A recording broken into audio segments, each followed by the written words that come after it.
Um, so people have said that the husbands are cheating, sleeping with this person, he's sleeping with that person, it's not fair what he's doing to me. He will cheat and then he will come home and expect me to give him XYZ. Listen to this, please, ladies, women, married women, Christian married women. Look, before you go around and start accusing anybody, oh, he's doing this, he's doing this, he's doing that. First question you ask yourself, did I play a part in it? How was my attitude towards him? Have I been rejecting him? What's going on? What did I do? What could have made him go outside? Is there something that I'm not doing? Is there something that I couldn't give him? What is it? Look into yourself first. Look at the man in the mirror before you start putting blame. Oh, he did this, he did that, he did that. Look, his punishment or whatever it is between him and God. That's not on you. But if you have a hand in it by rejecting him so many times, I have headache, I'm tired. Oh, is it food? Oh, leave me alone. Oh, I'm tired. I beg.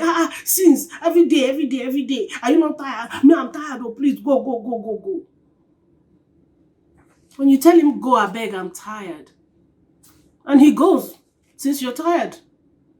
Then he goes and he gets satisfied. And then he comes back and then he's cheating on me. How dare you? Like, girl. You gave him license now. You rejected him. You turned him away. Your attitude towards him was not good.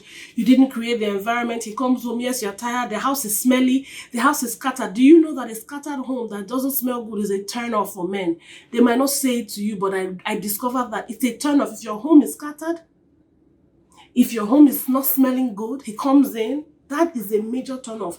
He's not even thinking about sex. He can't wait to get out of the house to a place where he'll be received with sweet smelling fragrance, where somebody will just take off his jacket in a nice clean apartment or a nice clean hotel room, and somebody will listen to him talk about his day, taking off his shoes and massaging him and say, honey, come here. Somebody else is doing the work outside. You are inside the house nagging and complaining. Meanwhile, look at your house. Look at your home. How? Look at your attitude generally towards him. Look at your schedule. I'm busy. I have meeting. Women's this. I have that. I'm cooking. I'm taking the children to school. I'm doing in all of this. I am. Where is his own time? Where is my husband and me time? Where is that time in the schedule that says for my husband only? How many of us have made that a priority in our schedule in the midst of everything we are doing? This time is from her. Madam, we have a meeting. Oh, you have to meet a client. Oh, we have an appointment. When is it? It's at 5 p.m. No, I'm sorry. 5 p.m. I'm booked. Can they reschedule? In your mind, you know that 5 p.m. is booked for your husband and your husband alone. Anything at that time that you've put for your husband, nothing should take it. That time with your husband is worth more than money. Worth more than any meeting you can have. You want to have a successful marriage? This is how. Okay? This is how. You have to do it. Sex is pleasure. A lot of Christian women feel that, if they talk about sex and pleasure, it's a sin. If they talk about, they feel guilty to even want the pleasure. Don't. It's not a sin. I've checked, I've read, I've asked, I've spoken to, I've asked the Holy Spirit to guide me when I was reading the Bible. It is pleasurable. God gave it to us as a gift inside marriage. If you have never read the book of Songs of Songs or Songs of Solomon, read it. The sex, they are talking about sex there. They're talking about body there. They're talking about pleasure there. They're talking about your wedding night. They're talking about your marriage, how your sex should be within your marriage. The kind of things that they wrote in this Bible, I was like, hey, Baba, this is not a joke.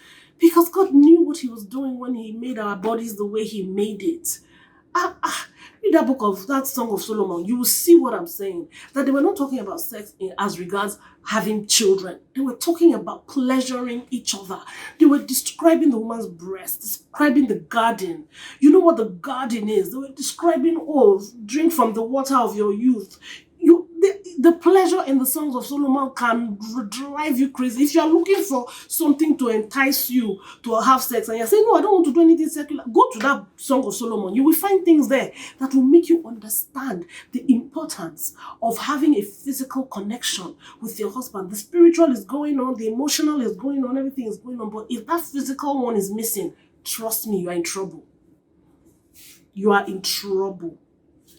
Because pleasure is important. Pleasure is pleasure. Why do we take ice cream?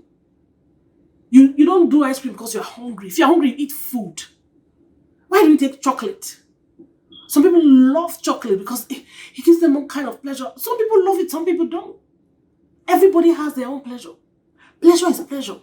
If you're hungry, eat food. But some of us want to do ice cream. Some of us want to drink hot cocoa. Some of us want to do chocolate. Some of us just want pizza. Not because we're very hungry, but we just want pizza. Or we just want a burger.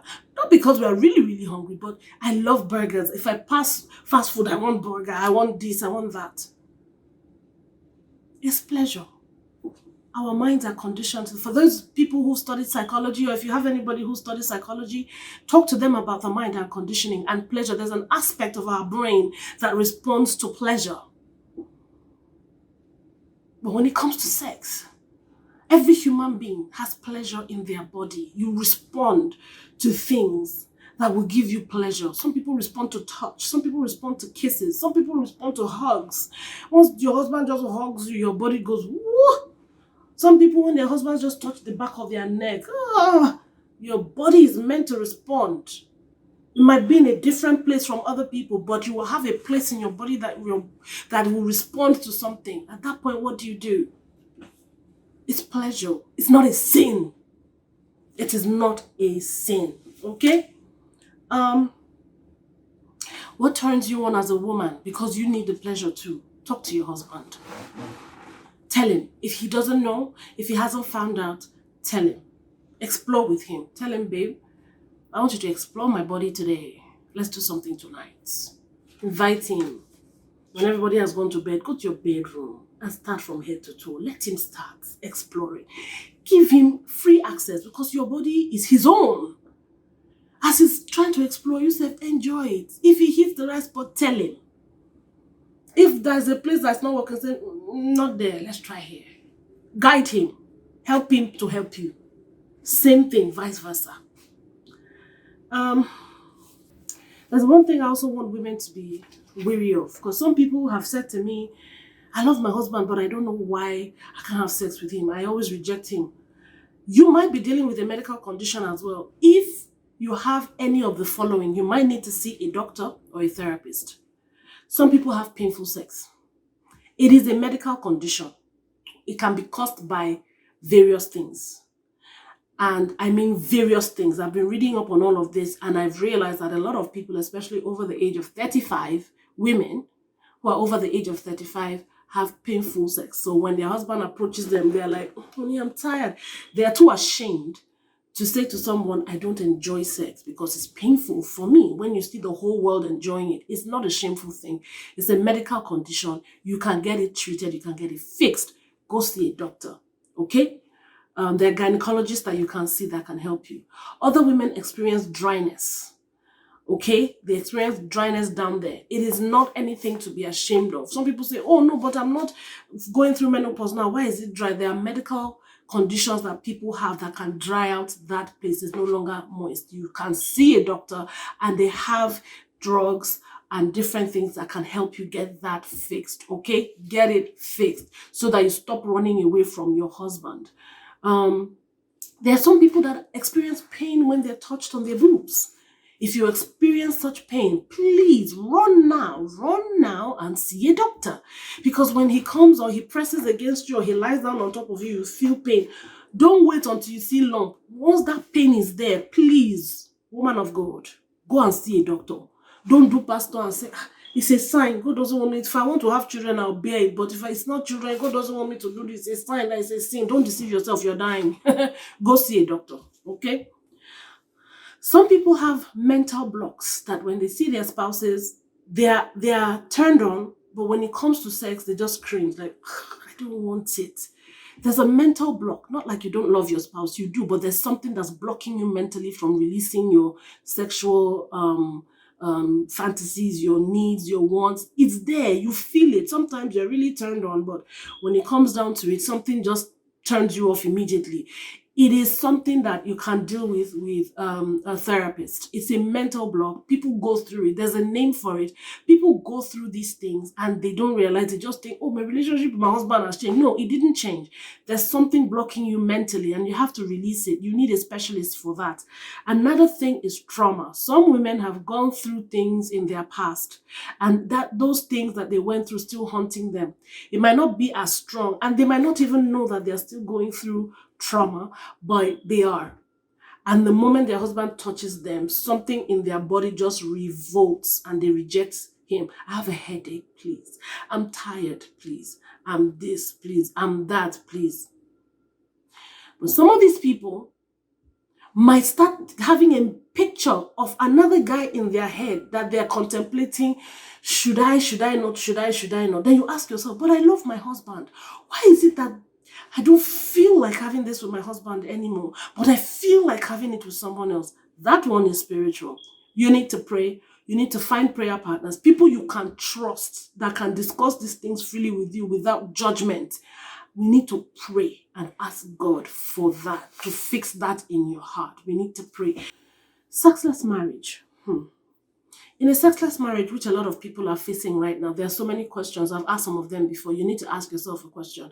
Did I contribute to this? Did I do enough? Have I done enough? Okay?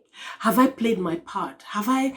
Is my conscience so clear that I know that everything humanly possible to fix my sexless marriage, I have done?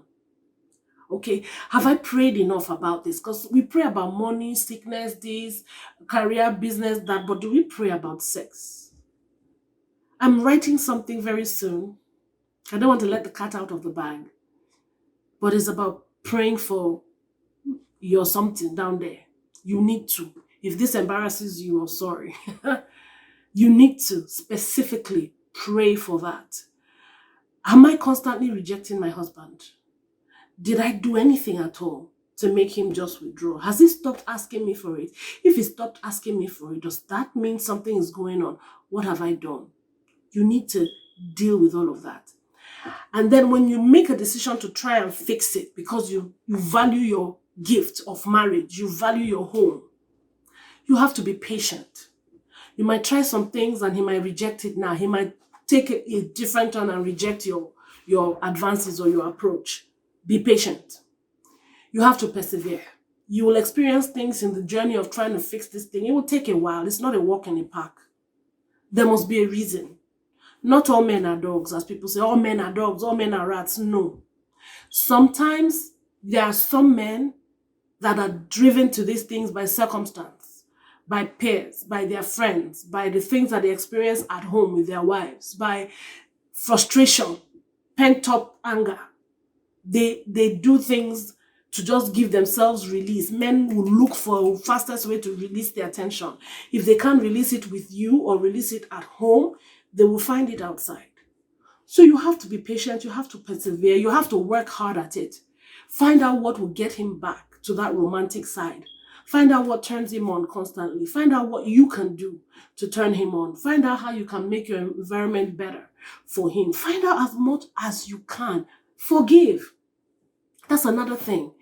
If your marriage is worth saving, like we said in the movie, you have to learn to forgive and love this man, because if you think you have a demon in your house, you think there are better ones out there? What if you go to the next one, you leave this one, go to the next one, and that one becomes worse? You complain again. Are you going to leave that one and go to the next and the next and the next? Is he a bad person? There's some time ago I said there's a difference between an adulterer and a man that committed adultery. A non-repentant adulterer is different from a man that committed adultery. We have to consider a lot of things for our marriages to work, but I hope that these 2 videos have helped you so far.